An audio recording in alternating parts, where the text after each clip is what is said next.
Indonesia itu masih mengalami ketimpangan seperti di Jawa maupun di luar Jawa, atau jangan jauh-jauh di sekolah kota maupun di sekolah kota dengan di sekolah di desa pesisiran pegunungan itu juga sudah berbeda. Contohnya pada sarana, media, infrastruktur seperti itu saja sudah berbeda. Nah, di sini saya menginginkan nanti pendidikan di Indonesia itu akan merata di seluruh Indonesia. Kemudian optimalnya pengembangan potensi. Potensi di sini maksud saya itu adalah minat bakat dari peserta didik, kemudian adanya prestasi akademik maupun non akademik. Nah, di situ kenapa saya ingin adanya pengembangan? Saya ingin di masa depan itu ada peserta didik itu hampir semuanya itu memiliki generasi yang unggul. Jadi untuk kedepannya saya ingin di Indonesia itu mencetak generasi penerus yang unggul.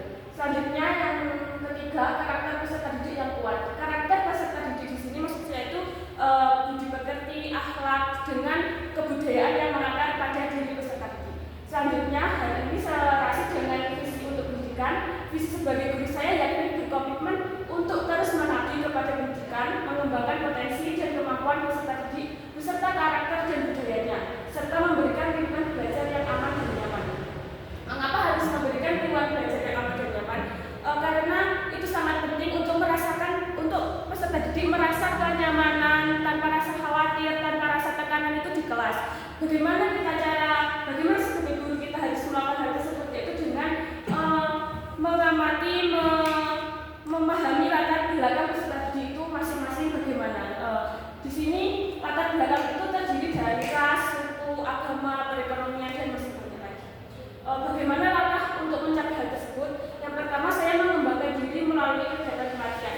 Kegiatan pelatihan ini yang saya lakukan insya Allah nanti yaitu adanya workshop pelatihan. Hal itu menurut saya sesuai dengan tuntutan zaman ya. Jadi saya harus selalu mengembangkan teknologi, mengembangkan kemampuan apalagi di bidang profesi saya. Yang kedua, menciptakan lingkungan belajar yang mendukung, aman dan nyamannya. Ini seperti yang saya katakan tadi, saya akan memahami bagaimana latar belakang masing-masing peserta didik saya. Yang kedua, memasukkan konteks budaya lokal. Nah, ini sangat penting pada materi yang kemudian saya akan ajarkan itu. Saya ingin terus mengaitkan dengan budaya. Seperti contohnya pada teks prosedur itu bisa kita menyuruh peserta didik untuk membuat prosedur dengan makanan khas lokal bagaimana. Terus melakukan refleksi dan evaluasi dalam meningkatkan praktik pembelajaran. Yang di sini untuk meningkatkan praktik pembelajaran atau melihat apakah tujuan kita tercapai atau tidak, itu selalu melakukan refleksi dan evaluasi pada setiap hari. Kemudian refleksi mata kuliah, di sini saya memilih prinsip pengajaran dan asesmen 1 yang terdiri dari 4 topik. Yang pertama, topik 1, prinsip DBD dalam pembelajaran, di mana dalam prinsip DBD itu menganut backward design atau berarus balik. Di mana pertama itu guru menemukan tujuan terlebih dahulu, kemudian menentukan asesmen, dan yang ketiga langkah-langkahnya. Untuk yang kedua, kita belajar mengenai asesmen sebagai alat untuk mengetahui kebutuhan belajar, perkembangan dan hasil belajar. Nah, di sini saya belajar mengenai asesmen diagnostik, formatif dan sumatif. Kemudian yang ketiga, pembelajaran dan asesmen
dampak positif dari CRT. Karena mengapa? Karena peserta didik akan mengenal budaya mereka, mengakui dan melestarikan budaya yang ada di Indonesia.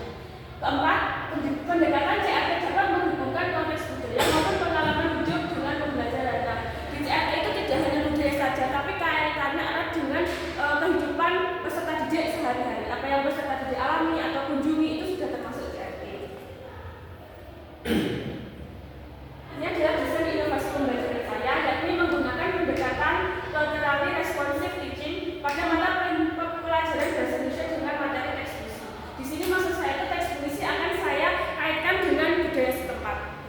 Kemudian saya memilih fase B atau fase 8 dengan alur tujuan pembelajaran. Yang pertama, peserta didik mampu menjelaskan pengertian teks puisi terlebih dahulu. Yang kedua, peserta didik mampu menganalisis unsur pengembangan puisi. Peserta didik mampu membandingkan majas metafora, simile, dan repetisi. Dan yang keempat, peserta didik mampu membuat puisi. Terdapat 4 perangkat pembelajaran yang mungkin saya siapkan untuk peserta didik. Yang pertama, modul ajar. Di modul ajar itu sudah saya siapkan materi beserta asesmennya. Yang kedua, adanya PPT. Yang ketiga, LKPD, yang mana LKPD nanti berupa tulisan kasar atau masih bisa direvisi karena pengumpulan itu via video, audio maupun infografis. Yang keempat, katalog budaya. Ini katalog budaya. Di sini terdapat 4 tema, yakni makanan khas daerah, kesenian daerah, minuman, dan wisata lokal. Di sini nanti peserta didik akan memilih satu tema di antara 4 yang kemudian akan dijadikan sumber inspirasi untuk menulis puisi.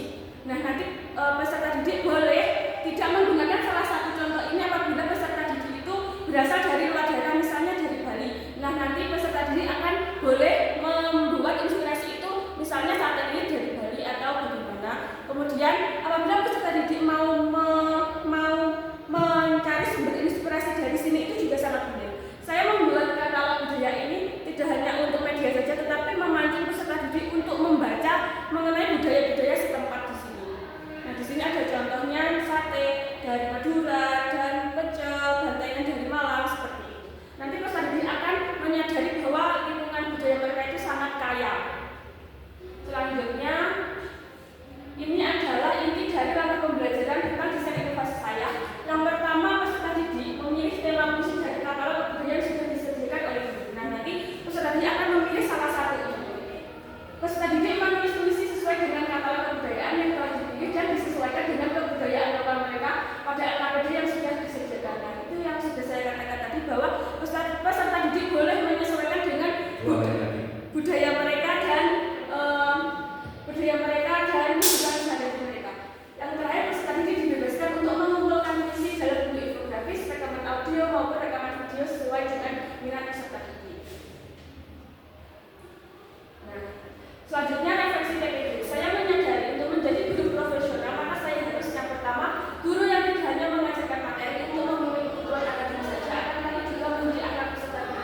Nah, guru itu memiliki 2 peran, yakni sebagai mengajarkan kebutuhan akademis dan kemudian mendidik. Di sini saya ingin guru yang profesional itu juga mengajar juga mendidik akhlak peserta didik. Yang kedua, guru yang berkompeten, maksudnya guru yang dapat menguasai materi serta mengelola kelas dengan sangat baik.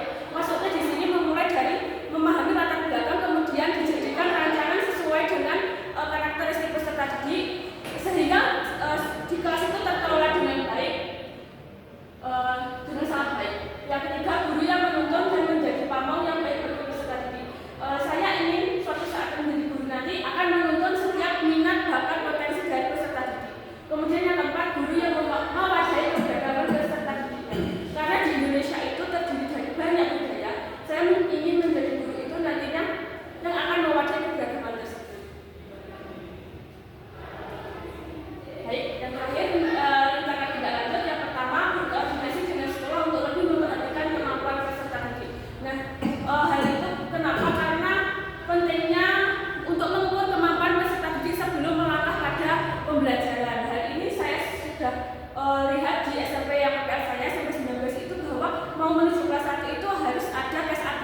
melalui